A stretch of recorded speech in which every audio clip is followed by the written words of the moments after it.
What do you guys think are the wildest things you could do at a stadium? Get 4 beers, crack them all, one after the other, the crowd cheering, and then get ejected for alcoholic behaviour at the cricket. Yeah, welcome to Australia. Streaking's pretty crazy. Yeah, that's what I was thinking. But at this stage, like, we're desensitized. What is crazy at a stadium? Well, Dying. Yeah, on the pitch. Yeah, actually, that's true. We're not talking about that, are we? No. Okay. We're not talking about someone dying. We are talking about streaking, though. I'm going to talk about the story of the first streaker at a major sporting event. And this story involves a horrific plane crash, a princess, a policeman's hat, and an Australian drunk on Foster's.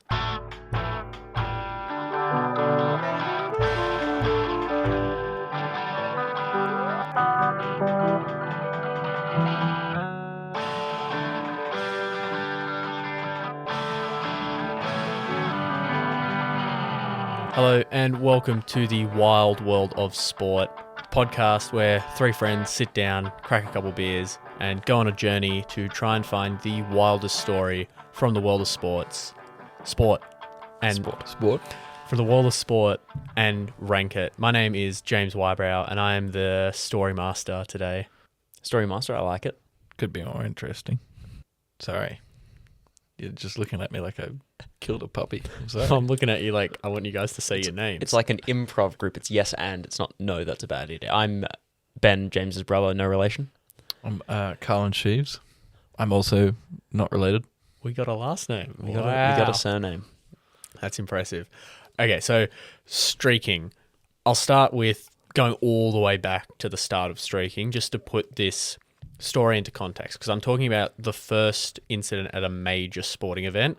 So, sounds cliche, but Webster's defines streaking as to run naked through a public place. So, the earliest confirmed streaking that's not just back in medieval times with people running sort of naked that someone was arrested for was July 5th, 1799 in London, when a man was arrested while attempting to run from Cornhill to Cheapside Street in exchange for 10 guineas, which, adjusted for inflation, is about 2,700 AUD now. Or still just a group of pigs. Pigs are expensive. Well, Mr. Definition over there, what's the definition of naked? Because, like, how naked are we talking? Do you have, like, shirt off? Are you streaking? Socks are on. Boots are on. If you're wearing shoes. Everything but, like, you've got wearing Crocs. I consider streaking completely stark naked. You're not wearing anything. Now, we can maybe debate this a bit later when some other instances of streaking come up, but I consider it as completely naked, perhaps shoes still on. Perhaps shoes. Was it Lady There's a bias Godiva? there. Is that the famous streaking incident where she had to go around the whole town, city on a horse, and then if anyone looked at her, they got arrested or killed or something? Or am I don't know. You'll have Mandela to tell us affecting that story another week, Ben. But I say that he had to run on the map of London, Cornhill Street to Cheapside Street. They're right next to each other. So I don't know if he had to run from the start of one to the end of another, or if he just had to cross the road naked. Or not. Wouldn't have done a very good job then if he just gotten caught. Yeah, good on that. So he was arrested for this, forced to pay a fine, that sort of thing. Was the fine more than 10 guineas? I didn't see exactly what the fine was for him, but I'd imagine it was the same, if not more than 10 guineas. And I don't know exactly how much 10 guineas is back then. Like, adjusting for inflation now for us, I'm not sure if 10 guineas was like giving someone $2,700 here. Because if you tell me to strip naked and cross the street for almost $3,000, I'd consider it. Yeah, Depends how close a school is. Oh, yeah. I don't want to get on some list. There is some unconfirmed earlier incidents of streaking. Might not be surprising, but it involves college campuses. And this unconfirmed incident actually involves one of the founding fathers of America. So John Adams, he was one of the founding fathers' Declaration of Independence and the second president. His son Charles was caught running naked across Harvard in the 1780s. So slightly before this, but we don't have a confirmed thing because politicians sweep it under the rug when your son does something that maybe you don't want to get in trouble for. Weren't we just talking was it like last week or something about, the Olympics and the whole first Olympics streaking. That's part of the sport. Aren't they the first streakers? Oh, the original ancient Olympics was you had to compete completely naked so you could be hiding anything. Or maybe the first streakers wore clothes when they ran onto the pitch. It's been a bit different. Yeah. Interrupt the play. That guy's wearing clothes. Get him out of here. Get his pants off.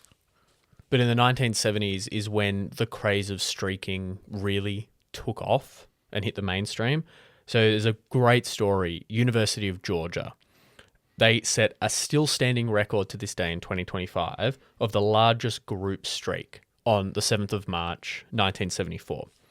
It began a couple days before when I couldn't find the exact reason why they were doing this, but a group of people would come out of one dorm through the fire exit naked, run around the building, and then go back inside through the fire exit, and then someone else would come out naked and do it again, and they did that for hours. People just standing there watching, and you're only allowed to do it once. You didn't double up, you just did it the one time. And everyone had so much fun with it. They got together and decided, let's try and beat the record. Because there was a record set by the University of South Carolina of 500 people doing a group streak. So the University of Georgia did 1,500 students, all streaking at once. Simultaneous. Yeah. All Right. running through the college and into the streets. That feels pretty easy to beat. Yeah. I'm sure like Burning Man, you just do, okay, we've got the tent that we all know about. And go, if you're coming in, you have to do a group streak beforehand. You break the record straight away. I don't know about the tent. Tell us more, Ben. It is a tent where people pollinate with each other in groups. Pollinate. Pollinate. That's an interesting way to put it. But that's all university streaking. That's not at sporting events. There's some stories of other people at sporting events. There was Someone call uni a sport. Can be a challenge sometimes. But a major sporting event, now there can be different definitions of what is major and what is streaking again, because there's reports the year before the streaking event I'm talking about 1974. 1973, there was a New Zealand man who ran wearing a T-shirt across the field in an Australia-New Zealand cricket match. Is it really streaking? So just a T-shirt, nothing else. From what I could see, yes. Right. But odd choice as well. If I was going to pick one bit of clothing to keep on, I'd probably keep the pants on, not the T-shirt. Would streaking's definition change for men and women? Like, Yeah. The man's topless, it's not an issue. If a lady's topless, then that's, gentlemen have one area of their private parts and ladies have two areas that need covering. Yes. So if a lady was just wearing a shirt and running out, would that be half as bad, equally as bad, or is it twice as bad? It's a good point to bring up. I'd still consider a topless lady as streaking, because I think the point of streaking is the act of seeing something you wouldn't normally see in public. Because the definition, to come back to it, to run naked through a public place. So that Naked guy was streaking. Well, if we say that, then I guess he was. He also didn't...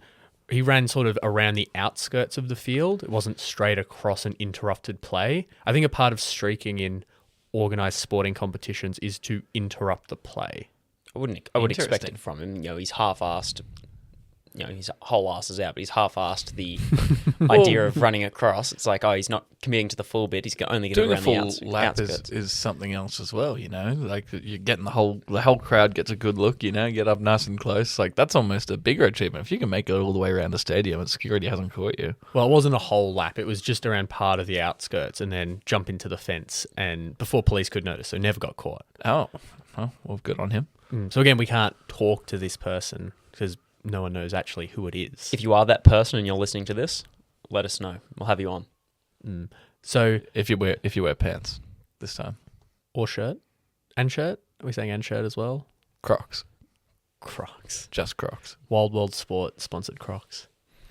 But I want to talk about what a lot of people consider the first major sporting event streaker.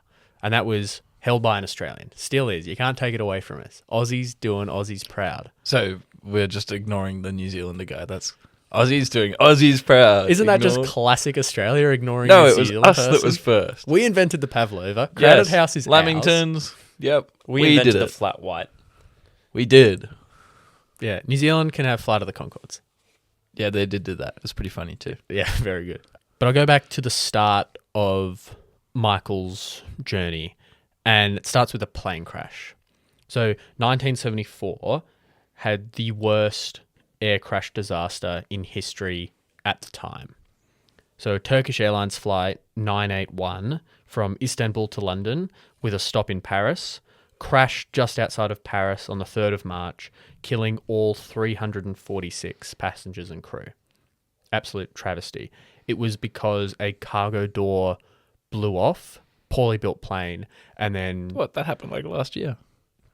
Yeah, it's crazy how it still happens. But so the whole plane depressurized and then crashed. So it was in the air when it happened. Yeah. Yeah. Yeah, awful. And it remains today one of the deadliest single aircraft crashes and one of the worst aviation crashes in European history.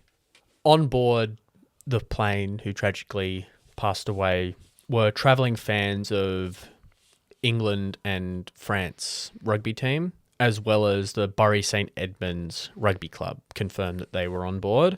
That was because England and France had just played a 5 Nations match, which we now know as 6 Nations. This was before Italy was involved.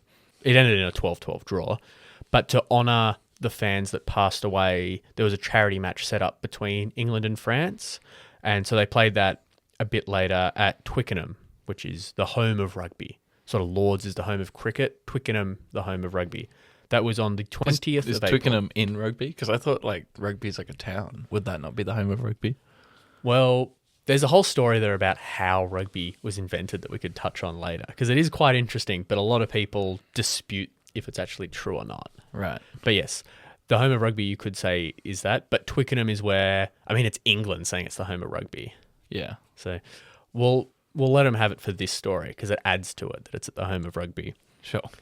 So 20th of April 1974, 48,000 spectators filled the stadium, as well as Princess Alexandra, the Honourable Lady Ogilvy, as well as, since it's in London, Australian expats, and one particular expat who worked in the financial district, a young 25-year-old bearded Michael O'Brien.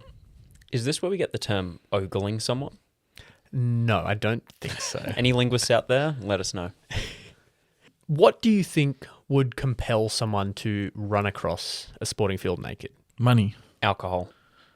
You two have got both of them correct. Money and alcohol played a huge part in this story. How much money would I have to pay you guys to run across naked at a sporting event? Depends how much alcohol I've had, which the two are very connected. Well, you'd at least have to cover the fine, because they're very steep fines nowadays for it, with all the TV broadcasting and their protection of their audience. Mm-hmm. All right, let's say how much profit would I have to give you? If it's like the grand final, AFL grand final, I'd probably say $8,000. $8,000. And give it a good stint. $8,000 profit. Okay, well, listeners, remember that. AFL grand final in the future years. If you can send Ben Whybrow, no relation, $8,000, he will streak for you. Well, it's more than 8,000. You've got to cover the fine. You've got to cover the fine and any potential legal expenses. That's profit to me. Okay, profit to Ben. $8,000.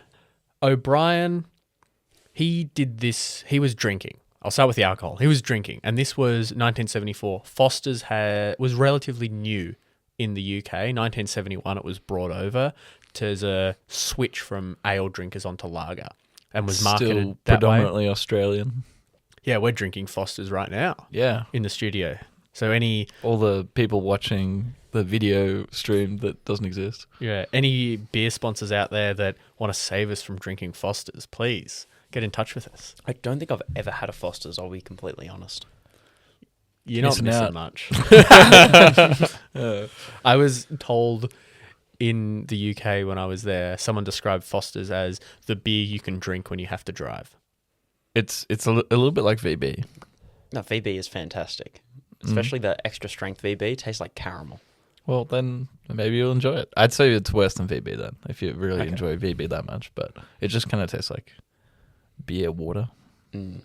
O'Brien's at the game, had a lot of Fosters there, and he's with his Aussie mates, and they're talking to some English guys there as well, and they're joking about going across the field. So, quote from O'Brien, "My mates were talking about how impossible it would be to streak across the park. But a few drinks later, I said it could be done. My friends surrounded me and I stripped off. Two of them went across the other side of the terrace and waited there with my clothes." But before they did this to set up the bet, the Aussie friends told the English guys, "Don't bet with him. Don't bet with O'Brien. He'll do it. He's going to do it. Don't bet with him." But they did anyway. And so O'Brien took the bet, stripped off, and waited for his chance. So he's standing there. This is before half time. He's standing there naked in the crowd, just waiting to go. Everyone's just like, all right, this is normal. And so you've said 8,000 profit. Yep. Carlin, what's your number to run across the field naked? Yeah, it's circumstantial, but like 8,000 doesn't seem too bad. Like I'd definitely give that a good consideration. But AFL Grand Finals, I feel like no, it'd have to be a bit more. Like it depends on the publicity of it. You know, I've got a reputation out there to uphold. Thing as well, if you get banned from all grounds, like you're just not allowed to show up to any sporting grounds. It's a little worse if you can never come back to an AFL game. Don't care for the sport, so that wouldn't bother me. But if it's okay, you can't go back to the MCG, you can never watch the cricket there again, I'd be less inclined. But also, I've got a plan. What's your plan? Or do you not want to air it in case someone does send you $8,000 profit? I'll save it. I'll save it for now, just in case someone's listening. Okay, I like it. How about £5? Would you do it for £5? Well, just for inflation, yeah. Well, adjusted for inflation, AUD, that's about $140. Whoa, okay, that's actually I'm in another country. Do I just get banned from their sporting event or stadium? Well, depends what year we're doing this. Is it 2025 or is it 1974? Because the bans are slightly different. If I get teleported back into 1974, I'd do it for £5 to be the first. You beat O'Brien out. You're the first ever streaker. I'd pay £5 for that honour. Wow. Yeah, actually, he's got a point there. I was talking about how I've got a reputation to uphold. I've got a reputation to create. Like this is putting like what do they say? Like all publicity is good publicity. That's it. Get my name out there. Well, there's a lot of people that have created a lot of publicity through streaking, and I'll get to that a bit later in the story. But I'll come back to Brian now. So he needs to run across for the bet to be paid. Brian, he's sitting at about the 22-metre mark, which is sort of a quarter up the field in rugby. So he needs to run up to halfway on the outskirts and then across the halfway line and touch the white fence on the other side for the bet to be paid. So it was the Englishman or just some of his friends that went to the other side at the 50 with his clothes there. Yeah, ready to meet him and give him his clothes. What would the other fans being? They're going, why are you holding pants and shoes and, And stuff. all sorts? Yeah, don't worry about it. Well, if they've all drunk as much Fosters as Brian and his mates, I don't think they would have noticed. No one seems to have noticed a naked guy just standing in the stands before running out. So when asked after the fact, after the run, how he felt, O'Brien said, "I was blank to it, to be quite honest. From the minute I sent my clothes to the other side of the ground and I was sitting there stark naked on the opposite side of the ground, everything just went blank. All I was waiting for was the halftime whistle so the players would leave the field." So sitting at the 22, he runs up, he jumps the fence, runs up the sideline, and he's not an athlete. He's not the quickest guy in the world, and it's halftime, so everyone's sort of not paying super, super close attention, but they notice a naked guy jump on the field and they're brought straight back in the game. And he runs up the sideline and then crosses the field. So all the police that are around have so much time to notice him. It's not like he quickly darted across and before anyone knows it, he's gone. He was going up and then across. He had to run 30 meters before even going across the field. Is this a Guinness World Record of like most distance covered while being chased by the police and naked on a football pitch?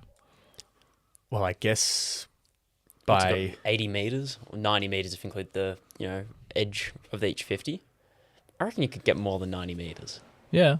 Running a I think circle. there's someone who's probably had a good run around before they got caught. well, just because this is the first, I guess it's the longest. Oh, yeah, he had the record for now. He had the record then. And so he gets across to halfway. He's running across the field and he sees 3 police officers there waiting for him to catch him because obviously you can't run across the field naked. Was there something in writing at the time? I think it's a little bit of an Air Bud situation where there's no rule that says a dog can't play basketball. However, there are rules about public indecency that you can't just walk around the streets naked. Just because it technically isn't a stadium rule doesn't mean you're allowed to do it. Well, I Getting know. stung by the Air Bud claws. Well, Air Bud surely has been taken out of the game because to play professional like basketball, you need to be 18. You can't step on the court until you're 18. But in dog years. No, you'd be in human years. This geriatric dog. Let's not go too far down that rabbit hole because I think there's an episode I want to do about the Air Bud claws, Okay. which is pretty wild. So Brian runs across. He's met by the 3 officers. Since he's a bit pissed, feeling pretty good about himself, he tells them about the bet and says, please, can you let me touch the fence here so I can win this bet? What do you think you'd do as a cop? I'd let him. He's going off the field. If he wanted to go further onto the field, you stop him. But if you're coming across someone that's intoxicated, you're trying to get them to comply, you go, sure, we'll take you to the fence, and then we're going to arrest you. And you've also got him under your control. He's there with you. It's not like, oh, let me go, and then boom, he's taken off. I'm taking him to the fence. I feel like it depends if I'm in the USA or not. Well, you're in London, England. Yeah. So I'd let him do it. Well, that's exactly what the officer that caught him did. So of the 3 officers that are there that caught him, one is really notable to the story, and that's Officer Bruce Perry. Perry quoted saying, I caught him just before he got there, but when he explained the bet, I let him touch the stand before I cautioned him. Good man. Good man. So the police officers escort Brian across the field, but he's naked still. The big problem is that he's naked. So Perry, with some quick thinking, takes off his bobby hat, the typical stereotype English policeman's hat, the tall sort of thing with the badge on the front, takes that off and places it over Brian's penis to spare the crowd from seeing it. Perry said, I told him he didn't have anything to say, but he just shouted at me, give us a kiss. Bit of a drunk thing to do, I'd say. Very British, all this story. Perry goes on, it was a cold day and he didn't have anything to be proud of. I didn't think twice about using my helmet. So, Yeah. Good guy, Perry, looking after Brian. Or was Perry just very well endowed and was anyone was embarrassing to him? Oh yeah, it really must be cold. And That's your excuse. I wouldn't have given him my hat. I feel like that's not the go-to. I would have grabbed anything else. Like, surely there's something on the side of the field. Like, oh, piece of paper. Well, I was thinking you take him to the fence because that's where his clothes are. Yeah, he would have explained. You probably are seeing the people there laughing and He's pointing taken at the him, time to holding explain. his trousers and. I'm doing this bet. I need to get to the fence. Not that my clothes are there at the fence. Like, can I have my clothes? It's like, nope. well, it's interesting That's not important. that you bring up, is there something else? Because, and I'll get into this now, there's a very famous picture that is associated with this story of Perry placing his helmet over O'Brien, and you can find this picture, we'll have it up, and all the others associated with this story at Wild World of Sport. It makes more sense, like, in the context of that photo, because he's sort of just like, reaching out and doing it, like, I don't know, because he's kind of flaunting it. But in the background, someone's running over with a jacket to try and Yeah. place over. It which does makes look more like sense. he's trying to go, let me touch the fence in this photo. Or is he saying, give us a kiss? He's got nice hair. You have to give him that, O'Brien. Yeah. So that photo there, famous or infamous in the world of sport. Photo was taken by Ian Bradshaw of the infamous Bobby hat. And Bradshaw's quoted saying, talking about the incident, every time I pressed the button, the streaker was exposed. I thought, I've got to get one frame where his damn private parts are covered. Because he wants to sell this photo, but no one can publish it if his penis is out. Well, I mean, and this is a little bit dark, but then there's the whole Napalm Girl photo and everything.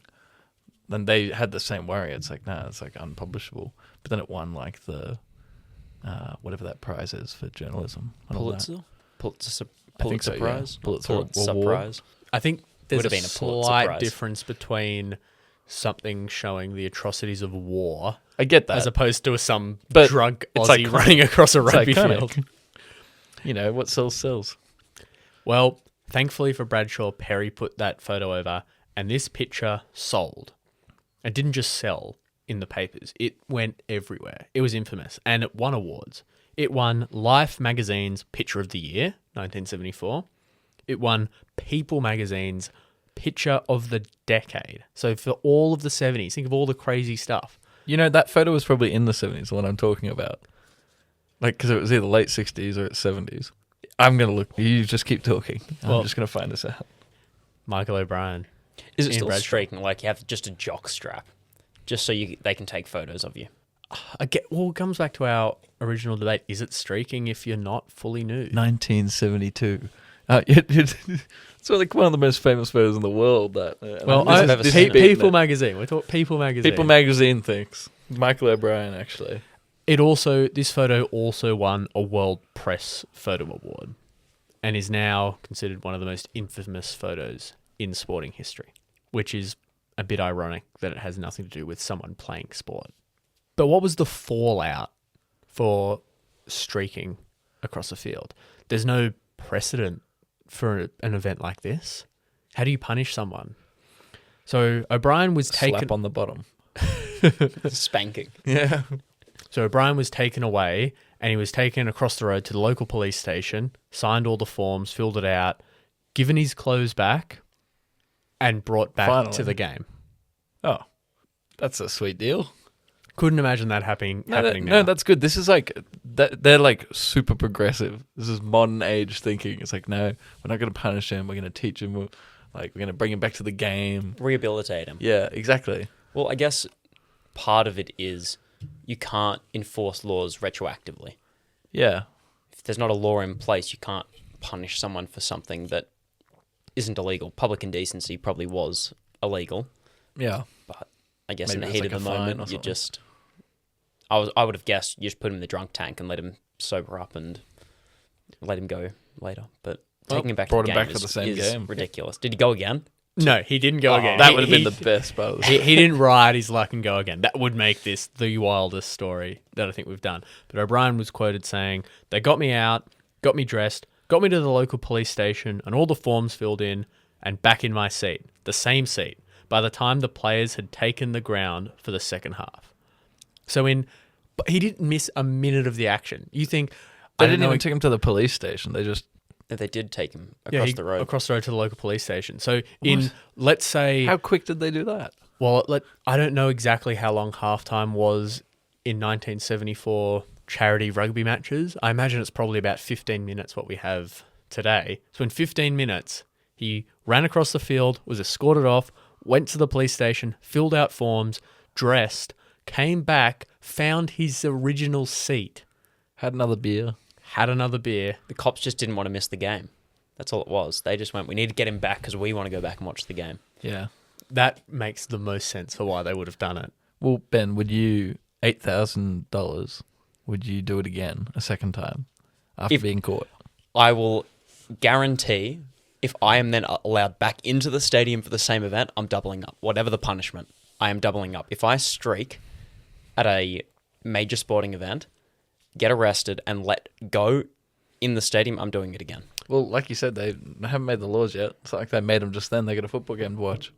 Can I change that slightly from allowed back into the game to if you find your way back? I'm not going to, if I'm told you are not allowed back into the event, I try to break in and it's breaking and entering and trespass and there's further crimes on top of it, I'm cutting my losses to about $8,000. Yeah, no, makes sense. I can't imagine these days they're releasing you from wherever you are within the time that the game has. It'd be interesting to see, this might be a bit of a tangent and a little bit gross, but if you know you're going to do it and you know you're going to be arrested, do you take some countermeasures of having a lot of laxatives or something in advance so when they arrest you, or is that an assault charge if you can't control it? They're just going to let you wallow in it, though. They'll put you in a cell and let you shit yourself. No, but when they're tackling you to the ground or anything, I thought you were going to say, like, you strap on a Whizzinator. to cover up. Yeah, before you streak. Yeah, technically, I wasn't exposed, officer. What do you expect the fine to be for doing this Back then, back then, 1974? 12 shillings, 12 shillings, 10 guineas. 10 guineas. I'm going to say there was no fine. Well, sort of. Community service. It was fine to do. Well, if we say, like we gave you the example, we said profit. O'Brien went to the magistrates on the Monday morning and was given a fine, was asked, how much did you win in the bet? £5. All right, we'll take that. That's harsh. That seems very harsh. He just lost the bet money and it was all square. He didn't lose any money doing this. So the British taxpayers paid for the Australian expat to run naked across the field. If that happened these days, that would be the clickbait line. British taxpayers pay for Australian delinquent, or whatever it would be. France, for any note, France went on to win the game 26-7. Boo. I know that our strong feelings of France. So after the magistrates, O'Brien went into work. Investment banker in London. A big weekend. Probably has a bit of a hangover still. A couple of days later. And he was fired from his job for his actions. Like I said, the picture went everywhere. It was in all the papers. His boss had obviously seen it. Didn't like it. I So he think gives him the sack. I'd get fired from my job if I did that. I don't You work think at I a would. school. It seems harsh. You're an investment banker. You're dealing with risk and profit. He took the risk, made the Made a money, profit. Oh, I or did. broke even. Yeah. But you think, sorry, I brought publicity to a charity event after a horrific plane crash, and you're punishing me? Take him to court. I'd be at the papers. Yeah, fighting to it. be honest. They know who you are. You walk in, hey, that's me. I got it. Do I have another story for you? I'm going to give you the scoop. Unfortunately, I wasn't a fly on the wall for that conversation, so I don't know if Michael O'Brien tried to reason like that. But what I do know is he was fired, and he returned soon after, don't have any dates, to Australia. Was he welcomed as a hero? Not quite. We'll get to following up with O'Brien's story in a minute, but before we get there, I want to talk about Bruce Perry, the police officer, because he is just as much a part of this picture as O'Brien is. Without Perry and his helmet, there is no picture of Michael O'Brien that wins all these awards and goes everywhere. So Perry the next day had reporters and photographers camped outside his house for a couple days after, trying to get quotes from him and pictures of him. And so he had to escape and he went somewhere else for a couple days because he couldn't take it. This was crazy for him. He's just some regular cop in London just trying to do his job. Impressive journalism. They found the police officer, like, you wouldn't think they'd care that much. Apparently they did, though. Perry said he was happy. He didn't love all the publicity coming to him, but he was happy that cops were in the media for something good as opposed to the usual stuff that they were getting. Something good. Good? Well, I guess it's not negative publicity. It's not you've wrongfully arrested someone or you've done something dodgy. It's okay, They must have been going through some bad press at the time. Yeah, going, oh, it's funny. Okay, it's not good that you've taken your helmet off to cover the genitalia of a man, but Yeah, that's what I mean. it's at least a Yeah, funny. It's definitely not bad, but It takes the story away. If you looked up British cop on Google at the time, if they had Google, you wouldn't yeah, be I'm getting. sure in the 70s. Yeah, you wouldn't be getting negative stories. It's like, oh, who did it really recently? There was like a celebrity. He did what? No, Looked up no. It themselves was. in the I think there was one more recent, but Taylor Swift made some comments about flying or something or carbon emissions and used the exact words of people were looking up seeing how much carbon she put out with her private jet. So then all the searchers then didn't have the news stories of how she had more emissions than anyone her on the search planet. engine optimization. Yeah, SEO. that's what it is. Yeah, Oh, SEO, search yeah. engine optimization. Huh. That's it. Yeah. Good pull. So, do you know what it is, Carlin? So, you know when you Google something, and you just typed in then looking up O'Brien and we were trying to find Bruce Perry, you put in a couple words to try and find what the answer is. Yeah. So, it's pulling up things in articles that are related to that. And so, what Taylor's done is put in the emissions thing. So when people Google Taylor Swift carbon emissions, It brings up the good press. it brings story. up the good press Yeah, instead yeah, of the yeah. bad press. Yeah, I get you. Okay. And so it's a bit harder to find. And that's happened with the police. All the negative stories about them at the time then would be drowned out with the whole media storm about this Perry guy. Right. I don't think they had SEO back in the 70s. There was nothing to look up. You just read the paper. The search engine of the age. That's what it was. So Perry, after this, he continues his life as a police officer, but he gets himself a new hat. I hope so. He Or doesn't cleans it. continue to use that hat that was used to cover Michael's penis. Do we know what happened to the hat? I'm wearing it today. It's in the studio. I do know what happened with the hat. Oh, fantastic. I can't wait. Yeah, I'll come to that. It pops back up in the story. But Perry continues his life as a police officer. Then he eventually retires. And he retires from the police force. And he becomes a governor at one point of a school in Richmond. Richmond is the suburb right next to Twickenham in London. So very, very close. And at one time, Princess Ogilvy visits the school while Perry is there. And she remembers him. She knows who he is. Or at least someone around her has told her who it is. And so the first thing that she says when she comes up and shakes his hand is, "You saved my embarrassment on one occasion. Thank you." Referring to him covering O'Brien's penis. Because a princess should not be seeing a penis. An Australian man's penis. At that. Yeah, they're criminals. Yeah, convicts. They sent us away. Yeah. For good reason. We're streaking across the fields. I think that's pretty funny that after all those years, for such a little incident, she remembers that and then thanked this officer for doing it. I guess it's a part of being a celebrity or a member of the royal family is you're meant to be very people person. You're meant to leave a positive feeling on the people you meet that, oh my goodness, I got to meet this person and they were lovely, that you would have had someone go, oh, we're meeting this person who is known for this thing. You were also at that event. It'll make them feel nice that you remembered them.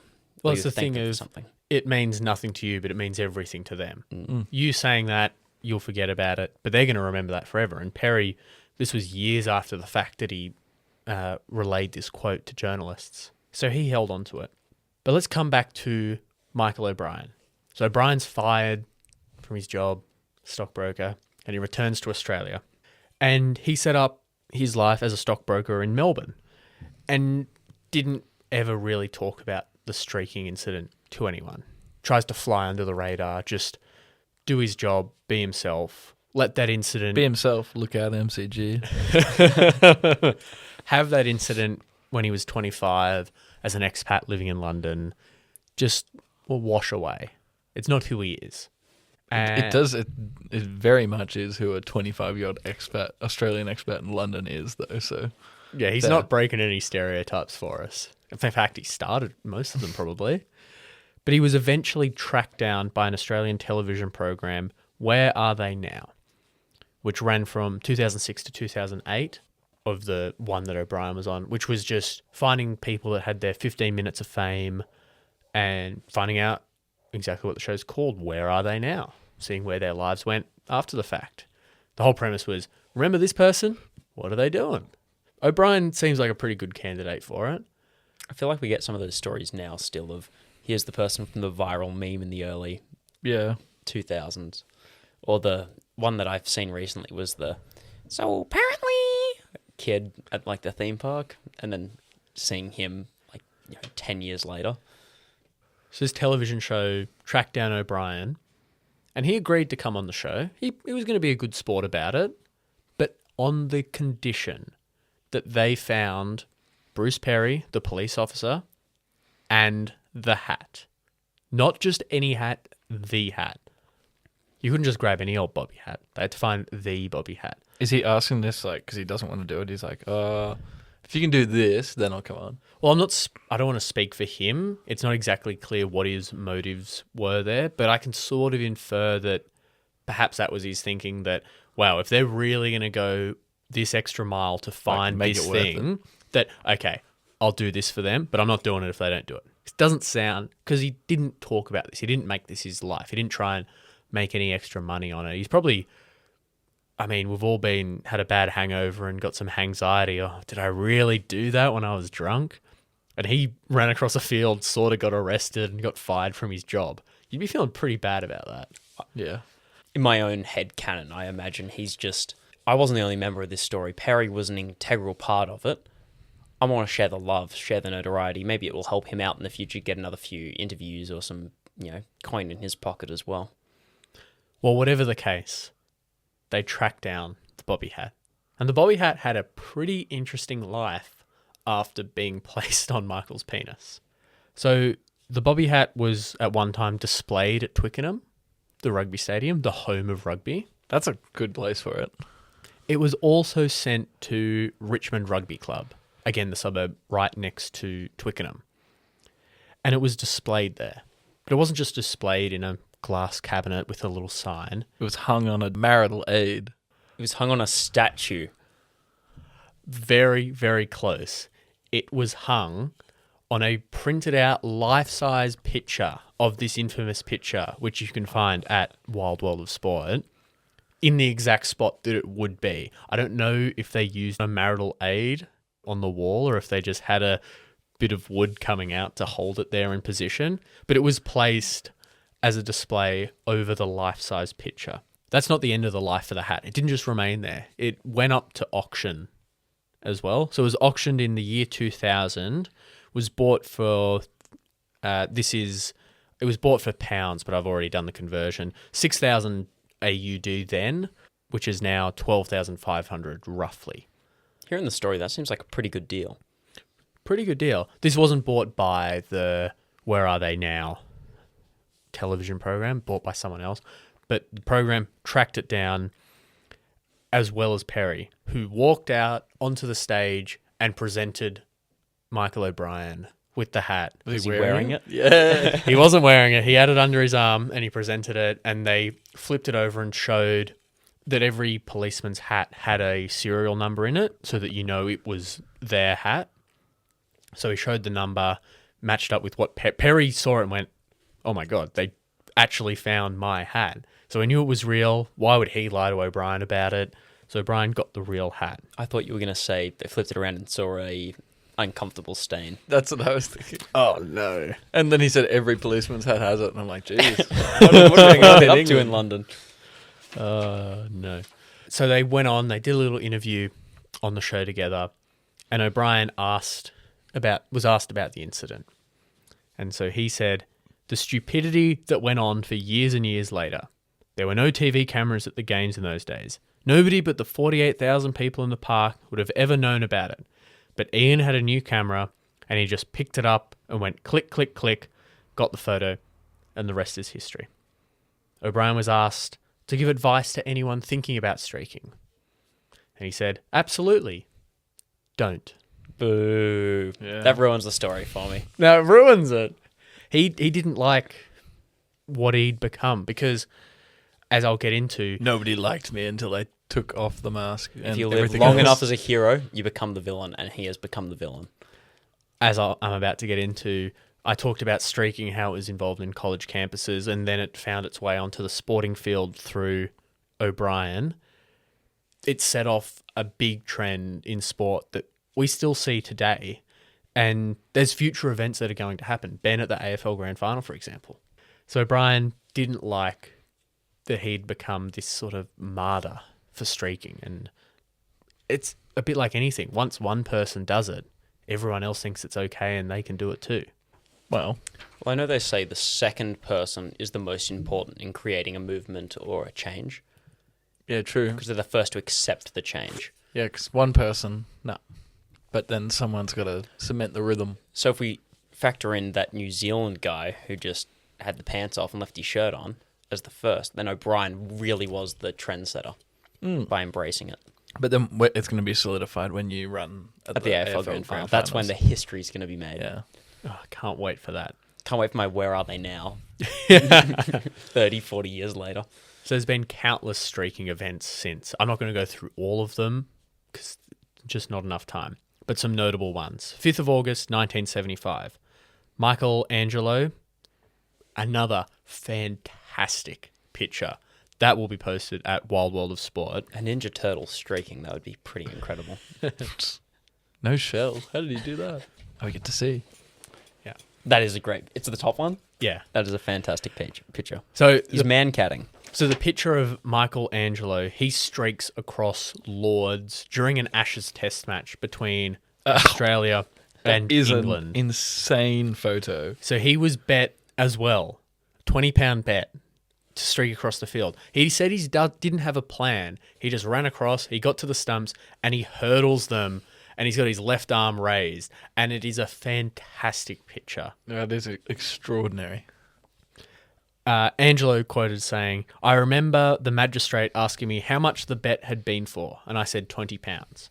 He said, 'Right, we'll have that then,' and that was it." So this is Why just don't you just precedent. lie? You know, the previous president just lied and say it was a £5 bet. I want to go streaking in England. See, the precedent being set here, now that's the second judge that's gone and just taken the money off the bet. So What do you think would happen if, there was no bet? Do you pay nothing, or are you fined then because you just did it because you're weird? I think you'd probably be fined in that case. Yeah. You go, I was drinking, I got peer pressured into it, it's not my fault. So you say it was £5 when really it was 50. Does that mean I'm going to lose my £8,000 or $8,000 in profit? No, because you said profit. So this comes on top of everything. true. The picture in question as well, not quite as famous and infamous as the Michael O'Brien one, but still went around the world. It was the album cover for Sticky Wickets, which is a cricket-themed musical duo called Duckworth-Lewis Method. It was the album cover for them. They wanted Angelo to recreate it. He said no. Well, I know why it didn't go as viral. It's because he's wearing shoes.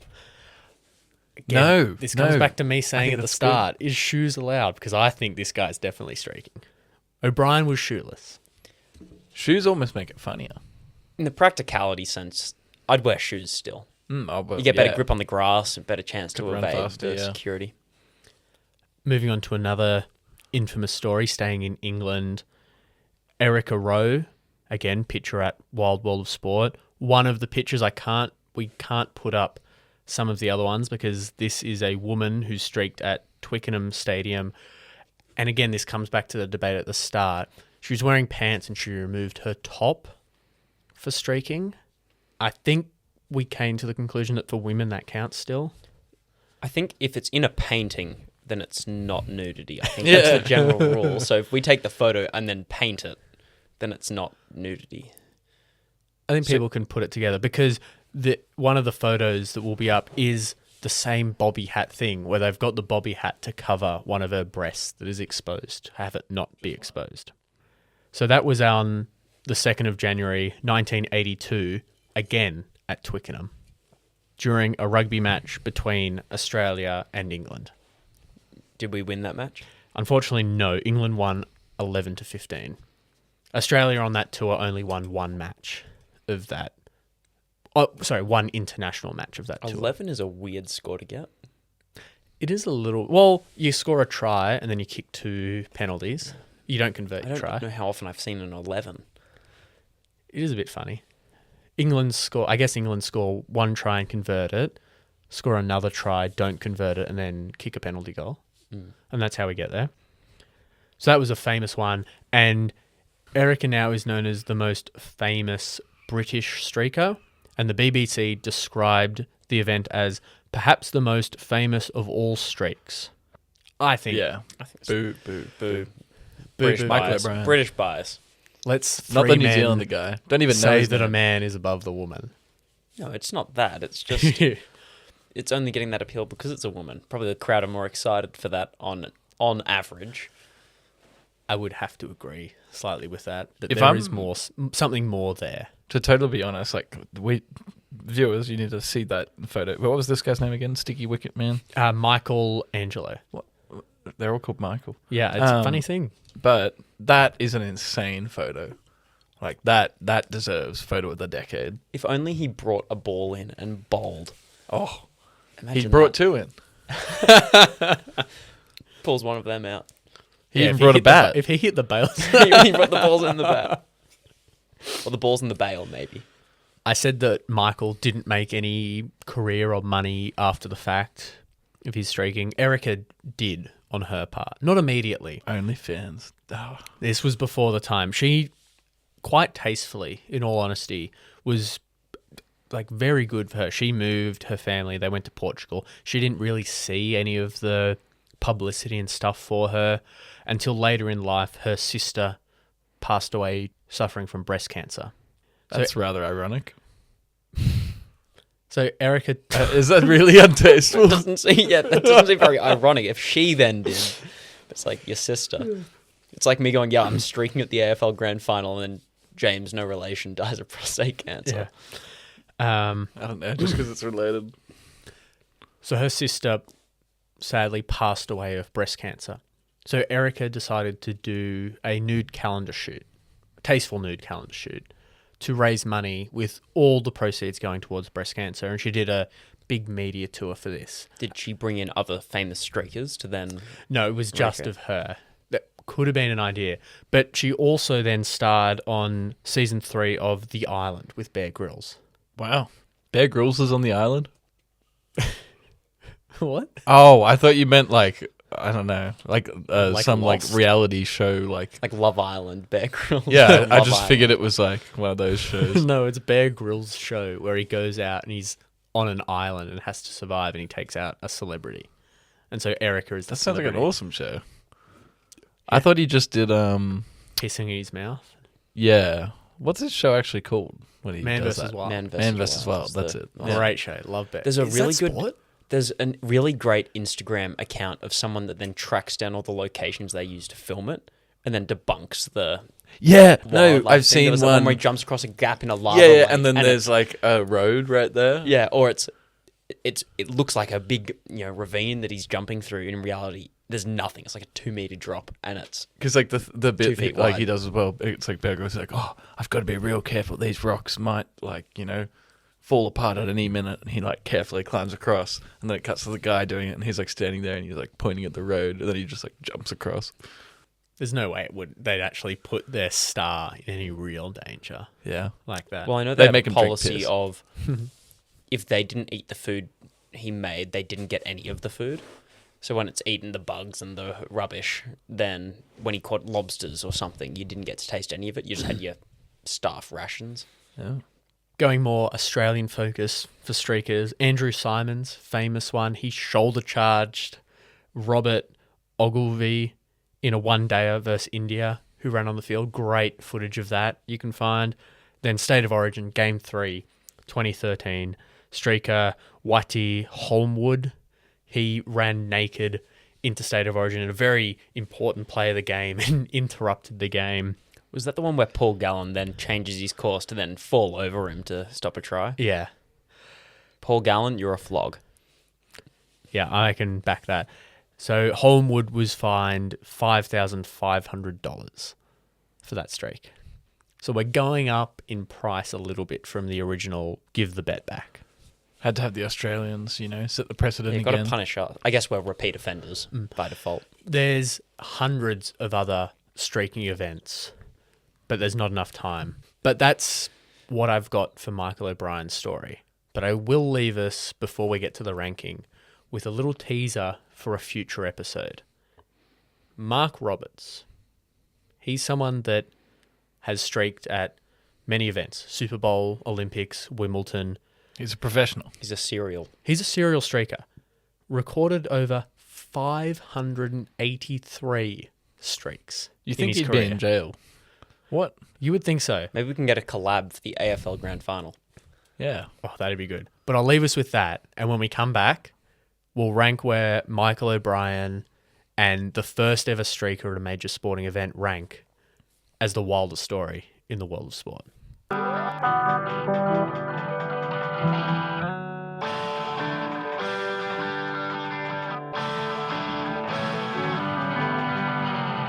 Welcome back to the wild world of sport. If you're new to the show, this is the part where we rank the story that was just told on our patented, pending, wild or mild scale on our quest to find the wildest story of all time. We're talking Michael O'Brien, the first streaker at a major sporting event. Where do we think this ranks? against everything else we've talked about. For a reminder for the fans that haven't seen the visuals in our posts about it, we've got Chris Moneymaker at the top and we've got the Fanatic Boost at the bottom currently in our wild to mild scale. I think before I place it up, my thought process about this episode is the punishment for me is the most wild thing. He gets brought back into the game. For that alone, that has to make it a crazy wild story for me. That's incredibly wild to me. I can't imagine doing something today and being allowed back in, so that makes it more wild in my book. Well, I think because as well, when we ranked the last episode, we talked about the context of, are we talking about the event when it happened or comparing it to what would happen now? And this is the thing, with the entire context of the situation, it's started a whole trend that is in itself a pretty wild thing to happen in sport. I would say, yeah, its legacy, the situation's legacy, while the whole thing itself, like the event that as it happened, maybe not the most wild story, its legacy has caused a wild effect. I think if you went on Family Feud, something you expect to see at a sporting event, you might get one or two saying streaking. Yeah. It's become Show that. me streaking! And so, yeah, simply because of that, it's pretty darn wild. And, okay, low-key, this is just my early thoughts, but maybe I'm either sitting above or below the jousting. I think it's more than the Wizinator. Yep. Because I just think the legacy of streaking is that important. I'm just thinking, like, jousting to the death, like, that's pretty crazy. It's crazy now, but that's where I'm hovering. But I feel like it's below Carlos Raposo simply because, like, he sort of played 13 seasons and didn't play a single game. That's kind of insane. Like, it's this long, drawn-out, wild story. Well, Storymaster James is the one who has done all the research and knows the story best. What do you think? It's hard to disagree with where it's placed. I think it's definitely the joust at Saint-Onge-le-Vert is bang on halfway for those that aren't looking at the board or haven't seen it. I think it's slightly above that on the wilder side. So far, we've definitely gone milder in our stories, unintentionally. We're just doing our due diligence, ranking it where we think. I think it's slightly above that halfway. Definitely not more than Moneymaker. I don't think it's wider than Goodell, wilder. I was than thinking Goodell. it is on par with Eddie Goodell. I think it's around on par. That's where I was going to come to. Both of those stories are one-off stories that then have been brought back into media since and have a special place in sports history. There's still a ban on little people playing in baseball, and O'Brien started the movement of streaking in sports. There are significant changes to sport as we know it today. I can actually tell you what we were going to make a short about this. I saw Eddie Goodell on The Simpsons. He's on The Simpsons? He's in The Simpsons. It was like season 22, episode 1 or something like that. And he's got, like Abe Simpson, Grandpa has a poster of him on his wall, I'm pretty sure. And they sing a song about him. Oh, that's fantastic. Yeah, it's like his hit, what's it called? His strike zone or whatever. It's like strike zone's the size of a tuna fish can or something like that. Oh, we're going to watch that. I think we haven't made a mistake because we're just ranking them where we've come. But I think we've ranked Carlos too low now that we've heard so many other stories. It was so hard being the first one, but we can't re-rank it now. And I think we're looking at this a bit wrong, whether it's wilder than this story or that story. I think we just have to take everything off the board in our mind. Where does this rank on wild to mild and place it there?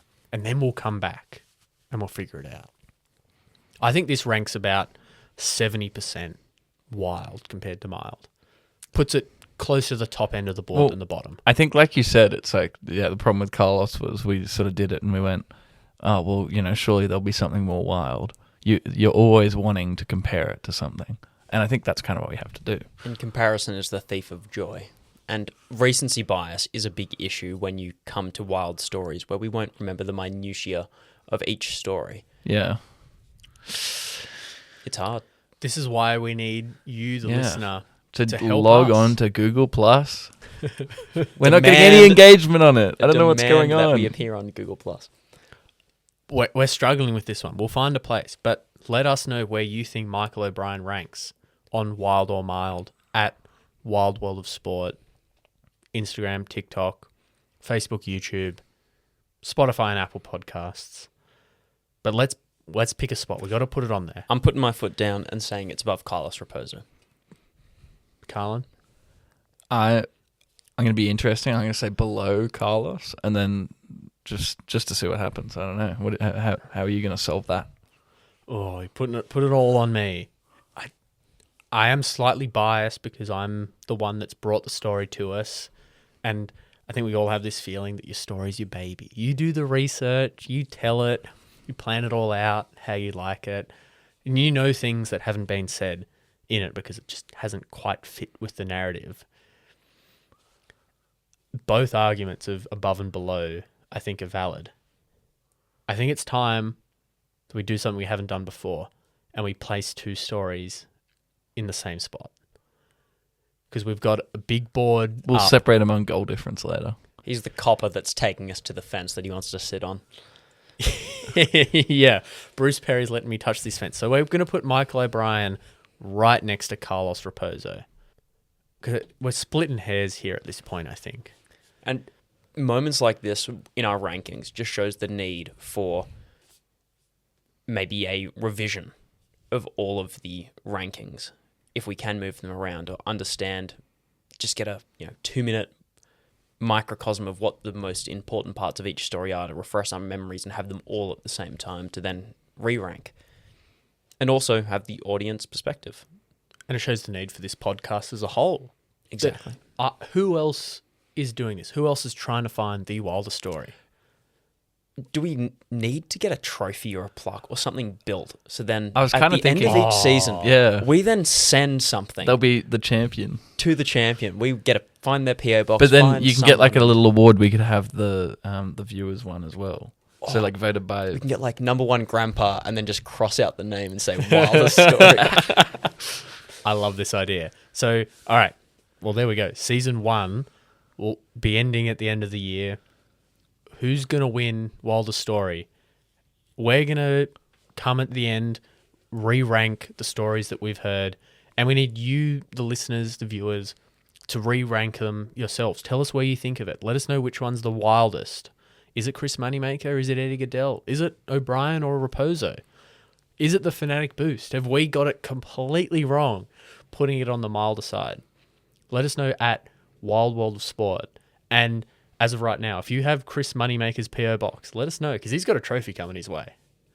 I'm sure you could find it. I'm sure you could. Put some feelers out. Yeah. By the end of the year, he'll find us. He'll know. Yeah. Well, like he You'll goes hear to about Billiards it. Casino pretty regularly, where he had his famous win. We just have to stake out there every day until he shows up. That's worst case scenario. If If any he's still at podcast the is top. going to do it, it'll be us. Thank you for joining us on our journey once again to try and find the wildest story from the world of sport. I was a story master today, James Whybrow. I'm James's brother Ben, no relation. Constable Sheaves. Oh, I like that one. That's good. Constable Sheaves. Thanks for joining us, and you'll hear us in the next one. See you next week. Bye.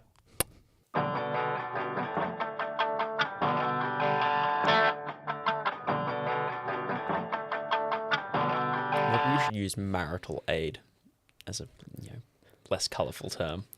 Marital aid? Marital aid. Marital aid. Marital aid? My mother makes me munch my marital aids on a Monday morning. There's the blip of the end of the episode.